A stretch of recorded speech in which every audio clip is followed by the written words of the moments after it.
Well, we're coming down to it. Less than 24 hours to go into the NHL trade deadline. Yep, you got any trade news yet? Nope, you? Nothing. Come on, somebody make an offer on this roster for somebody who's not a kid. Give us another draft pick, Drotzy. Everybody's hands go up, way up, as the seemingly sun rises. It's morning again in PredsNation. Whatever metaphor you can think of, as the Preds defeat the Florida Panthers by a score of 2-1 Thursday night in Sunrise, Florida at FAL Live Arena on the back of a 30-save performance by one Kevin Lankinen, including 23 saves over the final 40 minutes of this game.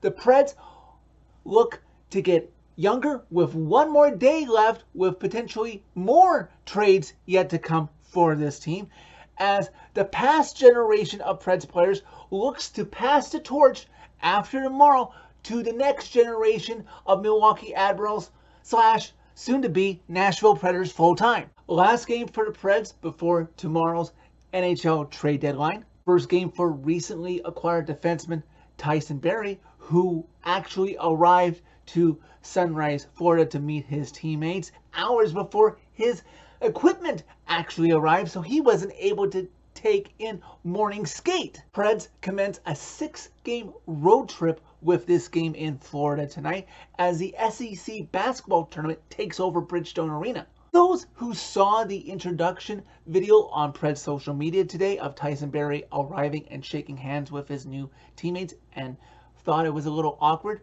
cut the guys, not just Barrie, the guys on the team, a little break. They just saw a family member get traded away who had been with his organization for over 10 years. 10 years on a roster. He was drafted back in 09, Matthias Ekholm was. Tyson Barrie is going to fit in. You just got to give these things a little time. Warm and fuzzies aside, these two teams seem to have energy early, as both teams have a fair number of shots through the first 5 minutes of the game, but neither one is able to bury it past the other goalie. Sergei Bobrovsky in net for the Panthers, and Kevin Lankinen giving UC Saros the night off. We'll see tomorrow if the rumors are true or not, if he still might be traded. Still scoreless as we hit the halfway mark of the first. Preds being impressive considering how many young kids are on this roster today. A good number of them who started the season down in Milwaukee. It might be good for the Preds psyche that they're able to play so competitive early and eventually throughout this game against the Panthers. Against a Panthers team a year out, not much roster changeover aside from Tkachuk coming in and Huberdeau going out for this Panthers team that won the President's Trophy last year. Finally, though, with this seemingly continuous scoreless tie, Radko Gudas having taken a tripping penalty against Luke Evangelista, the Preds will go on the power play. After a face-off win to Sergei Bobrovsky's left by Cody Glass, the puck comes back to Roman Josi, who quarterbacks and gets it straight ahead over to Matt Duchene. And there's a little give and go with Luke Evangelista and Matt Duchene to confuse Bobrovsky and the Panthers defense before finally the puck is back to Matt Duchene and he winds up, buries it past Sergei Bobrovsky, giving the Preds a 1-0 lead. Preds playing the rest of the period with a lot more confidence after Duchene's opening goal, clearly leading in shots almost at the first period conclusion. But just when you think that this game is going to end 1-0 after the first period, under 20 seconds left now, Captain Roman Josi keeps a puck that the Panthers were trying to clear in the zone from the Panthers' blue line. And he gets the puck into Cody Glass, and Cody Glass gives it right back to his captain, who drives towards the net because that's what a good offensive defenseman is good for as he drives in. Bobrovsky makes the save as Lucy's momentum carries him over. But guess who is right there? The eager Beaver playing his first game as a Nashville Predator. Oh, look, it's John Leonard who comes around. Bobrovsky is down, and Leonard is able to shimmy it home past Bobrovsky, giving the Preds a 2-0 lead, and that's the score after the first period. Preds have jumped early in the second period, looking to put this game away early and give the Preds a stranglehold 3-0 lead. But to Bobrovsky's credit, he settles down. He settles down the game and bars the door from the Preds getting another goal to that point, giving the Panthers some momentum. And the Panthers would find that momentum about 3 minutes into the period. Bad turnover by Philip Tomasino. And Radko Gudas starts a 3-on-1 the other way that goes to Lomberg, who gets it over to Montador through a sliding Tyson Barrie. And Montador is able to bury it home past Kevin Lankinen, giving the Panthers a reduced lead to overcome. Preds now lead 2-1. Panthers start to come on strong, generating more chances, start to take the lead in shots, but what is most important is what is on the scoreboard, and the Preds maintain their lead as we get to the halfway mark, even though they're under duress in their own zone. But they bend, but they do not break. The Panthers continue to increase their chances. Reinhardt has a great chance to tie this game, but Kevin Lankinen bars the door shut.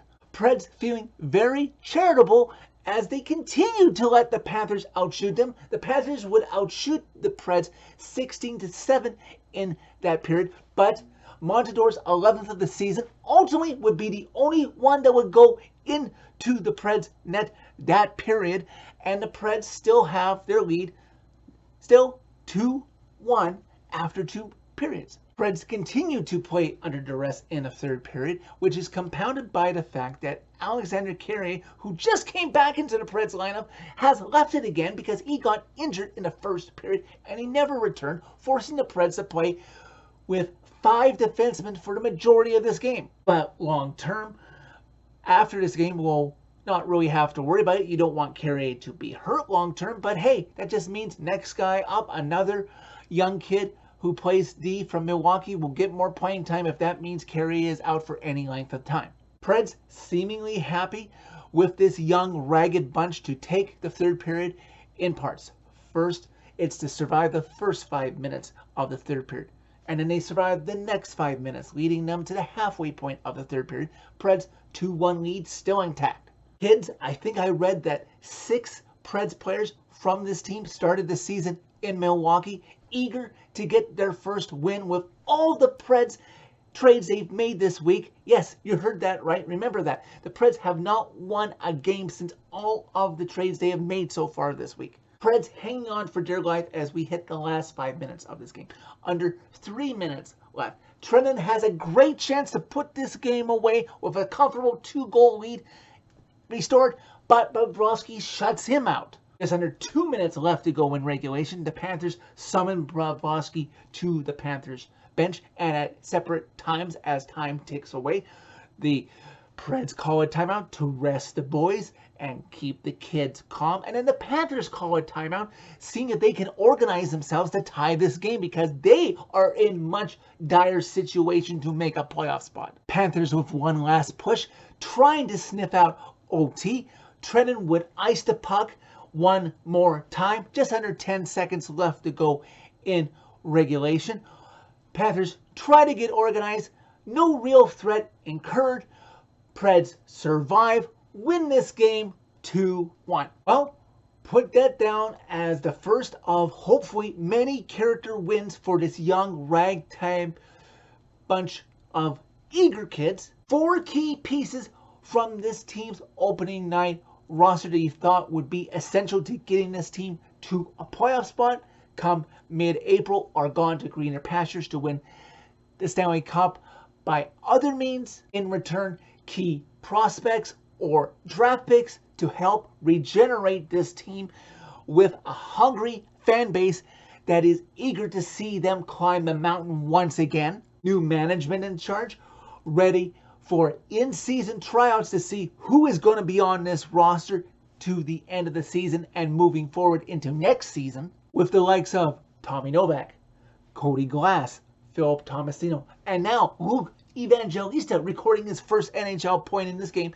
You know the way this kid has worked the last 2 games. He is bound to get his first NHL goal just around the corner. This team with these young, eager boys are going to be fun to watch, gel, grow, and mature. We can hope for a miracle playoff push from these young, eager kids that would only work to improve them vastly moving forward, but it's probably not going to happen. So just have reasonable expectations. Not if, when they do, these players, the front office, and the fan base should have higher expectation in the results to come than any of us had in any of those teams from the 2010s. So that's it for this one. Thank you very much for watching. As always, click like if you like this video. Click subscribe if you really like it. You can find my social media by clicking on a channel name. Tell all your friends about Predemption. I don't know what the final 23 games have in store for us, PredsNation, but honestly, this is the most excited I've been to finish a season since the 2017-2018 President's Trophy season, Scouts Honor.